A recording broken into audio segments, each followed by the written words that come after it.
बहुत सारे लोगों का सवाल होता है कि हमें समझ नहीं आता है, जो बाइबल पढ़ते हैं, जो प्रार्थनाएं करते हैं, जो विश्वास करने वाले लोग हैं, उनका अक्सर ये सवाल रहता है कि हमें बहुत सारी बातें समझ नहीं आती है दुनिया की और जो जीवन में घटित होता है उसकी। तो मैं आपको एक बात बता देना चाहता हूँ, जो प्रभु के लोग हैं, देखिए ये क्यों होता है, क्योंकि हम आत्मा में जब हम एक्टिव नहीं रहते हैं, आत्मा में जब हम जागृत नहीं रहते हैं, कहने का मतलब है कि पवित्र आत्मा को जब तक आप पूरा मौका नहीं देंगे काम करने का, सब्र के साथ, धीरज के साथ, तब तक आप कोई भी चीज़ को अपने हिसाब से, अपनी बुद्धि से नहीं समझ पाएंगे। और अगर आपको ये चीज़ें समझनी है कि परमेश्वर ने आपको क्यों बुलाया है, आपकी बुलाहट क्या है, तो मैं आपसे एक बात बता देता हूँ आपको, और आपसे कह देता हूँ कि आप ऐसा करेंगे तो एक हद तक आप ज़रूर परमेश्वर की इच्छा को जान पाएंगे।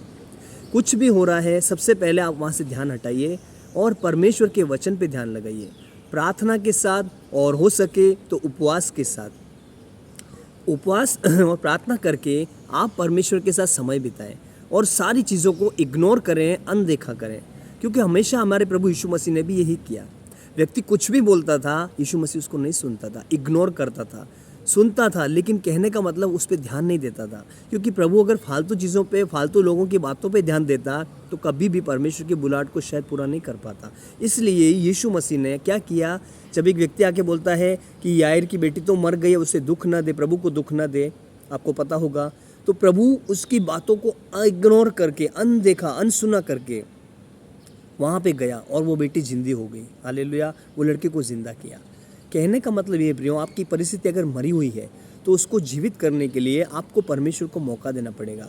आपको लोगों की बात, अपने, चाहे आपके घर के लोग हों या पड़ोस के हों या गली से आके आपके मित्र कोई भी हो, कुछ भी बोल रहा है आपके लिए, कोई भी बात बोल रहे हैं, आप सबको अनदेखा, अनसुना करके आगे बढ़ें और वचन और प्रार्थना, उपवास के साथ करें। और मैं आपसे कहता हूँ परमेश्वर आपसे बात करेगा, आपको आपका सही डिसीजन भी लेने के लिए अगुवाई करेगा और आपकी अगुवाई सही मार्ग में करेगा, और फिर आप एक दिन चमकेंगे। हालेलुया, आप एक दिन चमक जाएंगे और सब लोग देखेंगे, हैरान हो जाएंगे।